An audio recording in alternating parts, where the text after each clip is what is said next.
Selamat siang. Perkenalkan, nama saya Erayana Munte, CGP 105 dari Kabupaten Deli Serdang. Kali ini saya akan merefleksikan aksi nyata modul 2.2, yaitu pembelajaran berdiferensiasi dan keterampilan sosial emosional yang saya lakukan pada siswa saya di kelas 9. Pembelajaran berdiferensiasi dan keterampilan sosial emosional ini sangat penting untuk dilakukan guru bersama dengan siswanya. Karena pembelajaran berdiferensiasi ini menekankan kepada pembelajaran yang berpusat pada murid dan berusaha untuk memenuhi kebutuhan belajar murid sesuai dengan karakter dan kemampuan mereka masing-masing. Awal sekali saya melaksanakan pembelajaran ini ada perasaan yang campur aduk, di mana saya sangat ingin sekali melaksanakan pembelajaran ini langsung atau tatap muka kepada siswa saya. Tetapi kenyataannya pembelajaran kami dilaksanakan secara daring di sekolah 100%. Dan untuk itu maka saya ada sedikit kekhawatiran apakah kepala sekolah menyetujui rencana saya ini. Nah, tetapi saya sangat senang dan semangat karena ketika nanti ini terwujud, ya saya akan senang dan semangat karena bertemu kembali dengan siswa saya dan kami dapat melaksanakan pembelajaran di kelas secara tatap muka. Setelah 1 tahun kita melaksanakan pembelajaran daring. Nah, kemudian dalam pelaksanaannya awalnya tentu saya berkonsolidasi kepada kepala sekolah. Saya mensosialisasikan pembelajaran ini, lalu saya meminta izin untuk diperbolehkan mendatangkan siswa ke sekolah. Kepala sekolah memberikan izin dan terima kasih juga kepada kepala sekolah saya, Seardi Salim, karena sudah memberikan izinnya untuk mendatangkan siswa ke sekolah dengan ketentuan memang yaitu menjaga protokol kesehatan dan jumlah siswa yang saya boleh datangkan itu maksimal 12 siswa. Nah, kemudian setelah saya mendatangkan siswa, sampailah di hari saya melaksanakan pembelajaran, saya tetap melaksanakan pembelajaran itu sesuai dengan protokol kesehatan. Kami memakai masker ya dan menjaga jarak. Nah, di awal pembelajaran berdiferensiasi ini saya melaksanakan persepsi yaitu pembukaan pembelajaran dengan salam, sapa dan berdoa, menanyakan kabar mereka satu persatu. Kemudian tidak lupa yaitu penerapan cat emosi untuk keterampilan sosial emosional, yaitu tujuannya saya ingin mengetahui bagaimana perasaan atau keadaan sosial emosional para murid saya.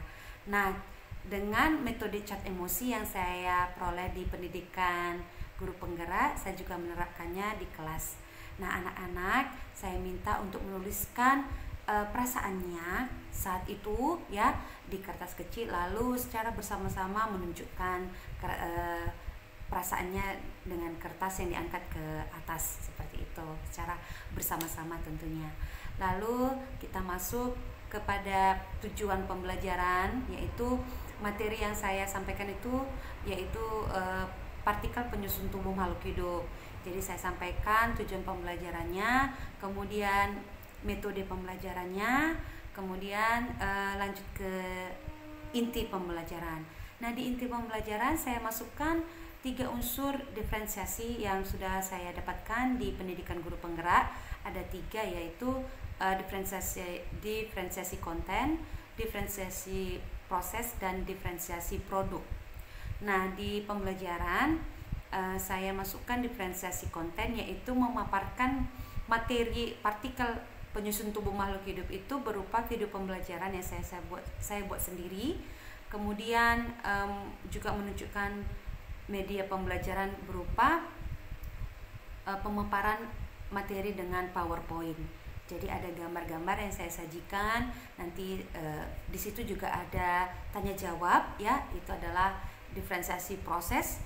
Ada tanya jawab yang saya lakukan kepada siswa ketika saya memaparkan sedikit materi tentang partikel penyusun tubuh makhluk hidup. Jadi saya ada berinteraksi dengan siswa dan siswa di situ juga cukup aktif memberikan apa masukannya, pendapat-pendapatnya terkait pembelajaran, pemaparan gambar yang saya berikan yang berhubungan dengan materi.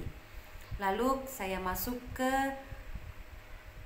diferensiasi proses, yaitu tetap proses yang saya jalankan itu adalah sesuai dengan RPP yang saya buat, yaitu belajar berdiskusi. Ya, artinya pembelajaran secara diskusi kelompok.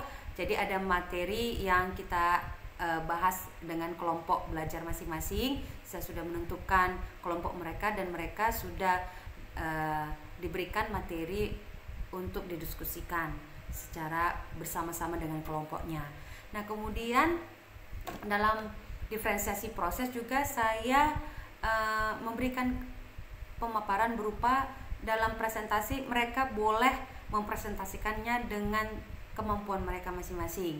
Ya, jadi tidak ada di sini saya menentukan harus begini, harus begitu dalam mempresentasikan hasil diskusi, tetapi saya memberikan kebebasan kepada anak dan menyesuaikan bagaimana mereka mempresentasikan hasil diskusinya. Dan ya, ternyata dari hasil diskusi, dari presentasi hasil diskusi mereka, saya dapatkan bahwa anak-anak ini ternyata memiliki perbedaan dalam proses belajarnya gitu. Dalam presentasi diskusi itu ada anak yang sangat menonjol untuk mempresentasikannya, sangat bagus. Ada juga anak yang masih dikatakan sedang, ya, masih menggunakan buku dalam mempresentasikan, membaca, dan ada siswa yang sangat malu-malu bahkan dalam mempresentasikan hasil diskusinya. Jadi dari pembelajaran ini saya belajar, karakter anak saya itu beragam, dan ternyata penting sekali untuk kita mengetahui karakter anak dalam proses belajar sehingga kita nanti bisa memberikan pembelajaran yang lebih baik ke depannya. Nah, memang didapat kendala ya dalam melaksanakan pembelajaran berdiferensiasi ini, tentunya kadang tidak sempurna karena ada proses yang tidak sesuai dengan rancangan di RPP yang saya sudah buat gitu. Kemudian juga saya melihat juga anak-anak sudah dibagi dalam kelompok juga masih ada yang masih kurang aktif gitu. Mungkin ini evaluasi ke depan saya untuk melihat itu dan akan merumuskan lagi pembelajaran ini supaya lebih efisien, efektif untuk dilakukan, dan waktu menjadi kendala di pembelajaran yang saya lakukan.